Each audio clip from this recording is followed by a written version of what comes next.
We can start now. Yes. Sorry about that. तो हम अ, तत्वार्थ निगम सूत्र के 5वें अध्याय की बात कर रहे हैं। और पिछले कुछ सेशन से हम ये समझ रहे हैं कि ये जो अजीवास्तिकाय है, जिसके मुख्यतः 5 भेद है: धर्मास्तिकाय, अधर्मास्तिकाय, आकाशास्तिकाय, पुद्गलास्तिकाय और काल। तो अजीवास्तिकाय और एक जीवास्तिकाय। अजीवास्तिकाय के 5 भेद है और जीवास्तिकाय अपने आप में कंप्लीट है। तो जीव और अजीव, इस दो रूप में अस्तिकाय को हमने समझा। तो इन सब का जीवन में रोल क्या है, कैसे ये हमारे जीवन को प्रभावित करते हैं? क्योंकि हम देखते हैं कि द्रव्य है। अगर हम द्रव्य को एक आज की साइंस की लैंग्वेज में समझे, तो जो भी मैटर है, तो जो मैटर है वो इफेक्ट तो करेगा ही। हर एक मटेरियल भी इफेक्ट करता है। जैसे हम देखें कि पानी गर्म किया हमने, अब इस पानी को हम किस तरह के बर्तन में डालेंगे, उस तरह के अलग अलग इम्पैक्ट उस पानी के साथ कनेक्ट हो जाएंगे, पानी में जुड़ जाएंगे और पानी का प्रभाव परिवर्तित कर देंगे, है ना।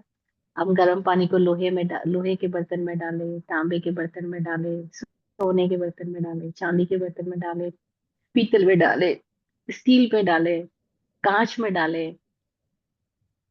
अब ये पानी गर्म है, लेकिन उसका अलग अलग बर्तनों में जाते ही पानी अलग अलग अपनी गुण विशेषताओं के साथ संयुक्त हो जाएगा, है ना। तो तांबे के बर्तन में डाला हुआ गर्म पानी पीने लायक नहीं है। अब वो थोड़ा शरीर को विना विषैला तत्व दे देगा, है ना। तो यह ध्यान रखना होगा कि गर्म पानी लेना है तो किस में लेना है। तो हर एक द्रव्य, हर एक मैटर अपना अलग अलग इंप्रेशन, अपना अलग अलग इम्पैक्ट रखता है। यहाँ पे हम इस तरह के पदगल के मैटर की ही बात नहीं कर रहे, हम सारे ही द्रव्यों की बात कर रहे हैं। तो पिछले सेशन में हमने समझा था कि जब धर्म का रोल हम लाइफ में देखें, तो वह है मोशन ऑफ द लाइफ। जीवन की गति धर्म है। गति है तो नयापन है और आनंद है।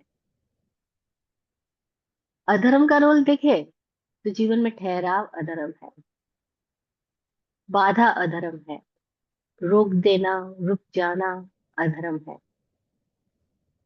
गति तो नहीं ठहरेगी, लेकिन वो ट्विस्ट हो जाएगी, वो अपनी दिशा बदल देगी। और जब दिशा बदल देती है तो कई बार बड़ी खतरनाक भी साबित हो जाती है ना। तो जीवन में धर्म का रोल गति, अधर्म का रोल गति में बाधा पहुंचाना, ये हमने समझा था। तो हमने समझा आकाश का रोल क्या है। आकाश एक निरपेक्ष ऐसा द्रव्य है जो सबको स्थान देता है, जो सबको अपने में समाहित कर लेता है। आकाश का रोल है अवगाहना देना, स्थान देना, आधार बन जाना। फिर हमने जाना था धर्म अधर्म आकाश के बाद में कि पुद्गल का रोल क्या है। तो पुद्गल के रोल में हमने जाना कि शरीर, वाणी, मन, श्वासोश्वास, सुख दुख, जीवन मरण, सब कुछ जो भी दृश्यमान स्थितियां हमारे जीवन में आती है, वो सब कुछ पुद्गल का रोल है। तो इतना वास्ट हमने पुद्गल के रोल को समझा। और लास्ट सेशन जो 21st सूत्र के साथ में था, उसमें हमने जाना था कि जीव का रोल क्या है। जीव का रोल परस्पर सहयोग है, परस्पर उपग्रह है। और इतनी मजेदार बात है, हम अपने पूरे जीवन को जरा इस दृष्टि से सोचे तो पूरा जीवन सतत ही सहयोग से चल रहा है। और पिछले कुछ दिनों से हम बाली और बैंकॉक में ट्रेवल कर रहे हैं, तो हमने देखा कि यहाँ के लोग कितने सहयोगी हैं। आगे से आगे जिस पल जिस चीज की जरूरत होगी उस चीज की व्यवस्था वो लोग बना के रखते हैं। और अगर जरा सा हम इतना सा पूछ लें कि ये चीज चाहिए, तो इमीडिएटली वहां पे हेल्प आ जाती है। तो इतना मजेदार लगा कि सहयोग करने के लिए सदा वो लोग तत्पर है एकदम। तो हॉस्पिटलिटी जो है वो इतनी मजेदार होती है कि हाँ, फिर हमको कहीं पर भी ऐसा नहीं लगेगा कि हम अकेले हैं, कहीं पर भी ऐसा नहीं लगेगा कि असहाय है ना। अदरवाइज हम अलग कंट्रीज में जाते हैं तो अलग अलग लैंग्वेजेस है, अलग अलग कल्चर है, सब कुछ तो डिफरेंट है। लेकिन फिर भी जो मनुष्य के बीच में जो प्रेम है, जो सहयोग की भावना है, वो बड़ी अद्भुत है। तो जीव मात्र के अंदर ऐसा है। और जीव मात्र अस्तित्वगत रूप से भी एक दूसरे के लिए उपग्रही है, एक दूसरे के लिए सहयोगी है, अस्तित्वगत रूप से भी। तभी तो देखो ना, कहाँ पृथ्वी का स्वभाव, कहाँ पानी का स्वभाव, कहाँ अग्नि का स्वभाव, कहाँ वायु का स्वभाव। हम अगर थोड़ा सा इनके गुणों पे ध्यान दें तो इनके गुण सबके डिफरेंट डिफरेंट है ना। आग जलाती है, हवा चलाती है। पानी तरलता देता है, तृप्ति देता है। धरती हमें खाने पीने का सब सामग्री और आधार देती है। सबके डिफरेंट गुण है, लेकिन सब परस्पर मिल करके उपग्रहित है। परस्पर मिल करके हमारे जीवन को संचालित करते हैं, है ना। और हमारा जीवन सबके सहयोग से इतनी आसानी से गति कर रहा है, एकदम आसानी से। जीवन इतना सरल है, इतना सहज है। अगर हम इस जीवन में इस सहयोग की स्थिति को देख पाए तो इतना मजेदार लगता है कि जैसे हम कुछ कर ही नहीं रहे, सब कुछ स्वतः हो रहा है। अगर हम ये भ्रम छोड़ देना करने का तो इतना मजा आएगा कि सब कुछ तो स्वतः हो रहा है। खाली हमने भ्रम पाल लिया कि मेरे करने से हो रहा है। वो पुराने लोग कहानी कहते थे, बड़ी मजेदार कहानी थी उनकी।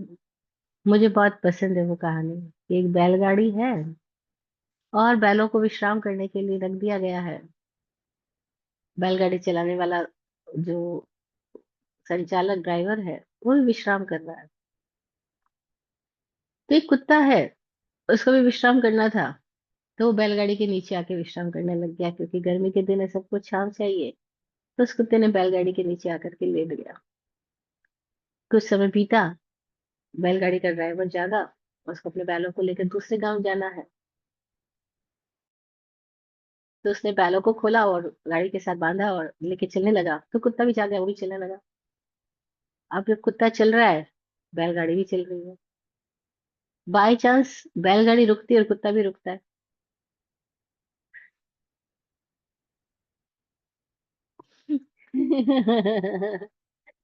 तो कुत्ता ये मानने लग जाता है कि मेरी वजह से बैलगाड़ी चलती है और मेरे रुकने से बैलगाड़ी रुक जाती है।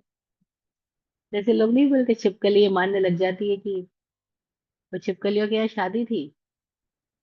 तो एक छिपकली को इनवाइट किया गया, भाई आना हमारे यहाँ शादी है। छिपकली बोले मैं नहीं आ सकती, बहुत बिजी हूँ। अरे भाई किसमें बिजी है तू? अरे तुम्हें पता नहीं, अगर मैं आ गई तो इस घर की दीवार कौन संभालेगा?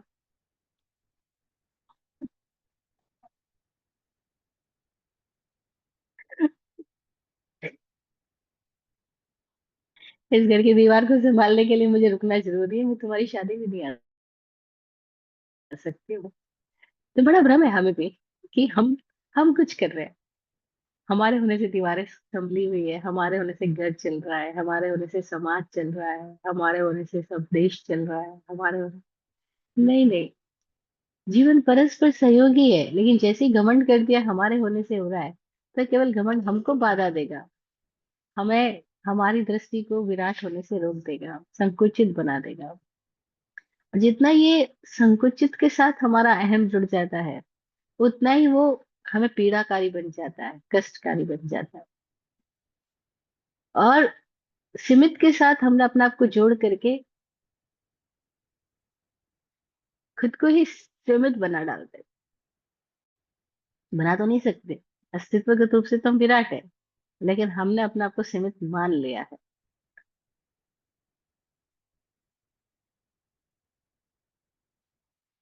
पुराने एक आचार्य हुए, उनकी एक दो पंक्तियां हैं, बड़ी मजेदार है, मैंने बचपन में सीखी थी। वो कहते हैं, घेरे को घर समझकर क्यों रहते हैं आप? घेरे को, घेरा ही तो किया हमने, थोड़ा सा जमीन का टुकड़ा घेर लिया और उसको हमने घर नाम दे दिया। तो घेराव को हमने घर नाम दे दिया। तो वो आचार्य मजेदार बात लिख करके गए कि घेरे को घर समझकर क्यों रहते हैं आप, असीम को सीमित बना रखना भी है पाप। असीम को सीमित बना रखना भी है पाप। और हम यही कार्य करते जाते हैं, हम असीम को सीमित बनाने में पूरी जिंदगी लगे रहते हैं, और फिर अपनी सीमाओं में खलबली पैदा होती रहती है, और पीड़ा और कष्ट पैदा होता रहता है, और तब हम अपनी सीमा से बाहर भी आना चाहते हैं, लेकिन सीमा को पकड़ के रखने का प्रलोभन भी हमसे छूटता नहीं है। हम लोग जगह जगह जाते हैं तो बहुत लोग हैं जो स्वामी जी को सुनते हैं, तो स्वामी जी के साथ अपनी प्रश्न भी रखते हैं। फिर स्वामी जी को ये भी पूछते, सलाह भी देते कि भाई आप आश्रम क्यों नहीं बना लेते, ताकि हम आपके आश्रम में आके रह सके, आपके साथ रह सके। तो स्वामी जी कहते हैं आश्रम तो बना हुआ ही है, आपको क्यों नहीं दिख रहा। बोलते कहाँ, कहाँ आश्रम है, आप तो कभी कहाँ होते, कभी कहाँ, कभी दिल्ली, कभी बॉम्बे, कभी पूना, अभी बाली, बैंकॉक, कहाँ कहाँ घूम रहे हो। तो एक जगह, एक ठिकाना नहीं है आपका। तो स्वामी जी बोलते भाई हम तो अपने ठिकाने पे ही है, हम तो अपनी जगह से कभी हिलते ही नहीं है। और आश्रम बना हुआ है, लेकिन आपको इसलिए दिखाई देखा देता क्योंकि हमने उसकी दीवारें नहीं खड़ी करी है। आपको तब दिखाई देगा जब भी उसकी दीवारें खड़ी होगी। आप क्या करें, जो अदृश्य है ये पूरी पृथ्वी पे फैला हुआ है आश्रम, वो आपको दिखाई नहीं दे रहा। और आप कहते हो कि कोई घेरा घेरा बन जाए, कोई दीवारें खड़ी हो जाए, तो आपको लगेगा कि हाँ इनका आश्रम बन गया। अब आपकी इच्छा है तो ये भी पूरी हो, लेकिन हमारी ओर से तो हमारा आश्रम तो बना हुआ ही है। हमको आश्रम बनाने की कोई जरूरत ही नहीं है, पूरी धरती आश्रम है, और हम मोबाइल चलते फिरते हैं। तो बहुत मजेदार है। हम हमको आदत पड़ गई है सीमा खड़ी करने की, है ना। तो जीवन तो परस्पर उपग्रहित है, लेकिन जैसे ही हम सीमित के साथ जुड़ जाते हैं, वैसे ही हम कष्ट कष्ट पाना शुरू कर देते हैं। और हमने सीमा के साथ अपना आ, लगाव नहीं बनाया, संकुचित नहीं हुए, तो हमें इतना विशाल जीवन एक साथ कैसे संयुक्त होकर के गति करता है, वो समझ में आने लगेगा। तो बहुत प्यारा सूत्र है 21वां, जिसको जैन लोगों ने अपने प्रतीक चिन्ह के अंदर चिन्हित किया है, अंकित किया है। कितनी मजेदार बात है। फिर उसके अंदर जैन प्रतीक चिन्ह के अंदर हाथ बनाया, चक्र बनाया। कितनी मजेदार बात है कि सारे चक्र अलग अलग दिशाओं से आ रहे आते हैं और एक ही केंद्र के साथ मिल जाते हैं। तो कितनी अलग अलग दृष्टियों से हम चलते हैं, लेकिन फिर भी हम सब केंद्र के साथ जुड़ जाएं तो एकदम आनंद ही आनंद आ जाए। जैसे ही कोई केंद्रस्थ हो जाता है, फिर कितनी ही तरह की दृष्टियों में वो चला जाए, लेकिन वो कभी भी खोता नहीं है, कभी भी अपने स्वभाव से हटता नहीं है। जो केंद्रस्थ हो गया, वो फिर कितनी अलग अलग धाराओं, अलग अलग दिशाओं, अलग अलग दृष्टियों से वो जुड़ करके भी कभी भी अपने आप के साथ में हटता नहीं है, तो उसका उसका आनंद अखंड हो जाता है। तो बड़ा प्रतीक चिन्ह दिया गया, बहुत सुंदर सा। और कैसे हाथ बताया गया कि हाथ, सभी अंगुलियां अलग अलग है लेकिन सब एक साथ जुड़ी हुई है। हम सब जुदा जुदा है, लेकिन सब एक साथ जुड़े हुए भी हैं। तो ये जुदा होना भी और जुड़े होना भी, दोनों एक साथ दिखाई पड़ जाए, तो ये जो होलिस्टिक विजन जब पैदा हो जाता है, तो जीवन से द्वंद्व खत्म हो जाता है। हम सब जुदा जुदा है, भिन्न भिन्न है, लेकिन हम सब जुड़े हुए हैं, हम सब एक ही है। दोनों बिल्कुल विपरीत छोर की बातें हैं, लेकिन दोनों जब एक साथ समझ में आने लग जाती है, ये जो हॉलिस्टिक विजन जब डेवलप होता है लाइफ के अंदर, बस तो फिर कोई द्वंद्व नहीं बचता। और जहाँ द्वंद्व नहीं है, वहां दुख नहीं, वहां फिर कोई पीड़ा नहीं बची। अब आज का जो टॉपिक है हमारा, आज के सेशन का, तत्वार्थ अधिगम सूत्र के 5वें अध्याय का ये 22वां सूत्र है। ये सूत्र बताता है कि काल का रोल क्या है हमारे लाइफ में। क्योंकि हमने धर्म, अधर्म, आकाश, पुद्गल और जीव सबका रोल जान लिया, तो काल का रोल भी तो जाने कि काल का रोल क्या है। तो ये सूत्र कह रहा है, सूत्र है, वर्तना परिणाम क्रिया परत्वा परत्वे च कालस्य। वर्तना परिणाम क्रिया परत्वा परत्वे च कालस्य। काल के ये उपकार है कि वह वर्तना करता है। वर्तना करता है यानी घूमता रहता है, परिवर्तन लाता रहता है। काल का मतलब ही परिवर्तन हो गया। वर्तना परिणाम, वर्तना परिणाम है, वर्तना उसका लक्षण है, परिवर्तन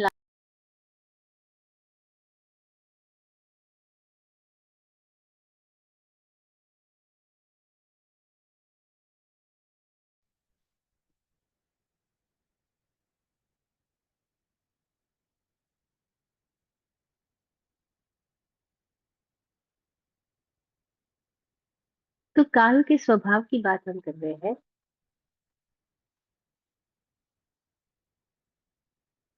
कि काल परिवर्तन का निमित्त है। वर्तना परिणाम क्रिया का निमित्त है। क्या मैं सुनाई पड़ रही हूँ? ये आपका आपका कट हुआ था वाईफाई, फिर से जुड़ा, और अभी जो है आप वर्टिकल आ रही हैं। आपको हॉरिजॉन्टल आना होगा। ये वीडियो जो है अभी वर्टिकल आ रही है। कि आवाज मुझे प्रॉपर आपकी आवाज भी कट रही है। आवाज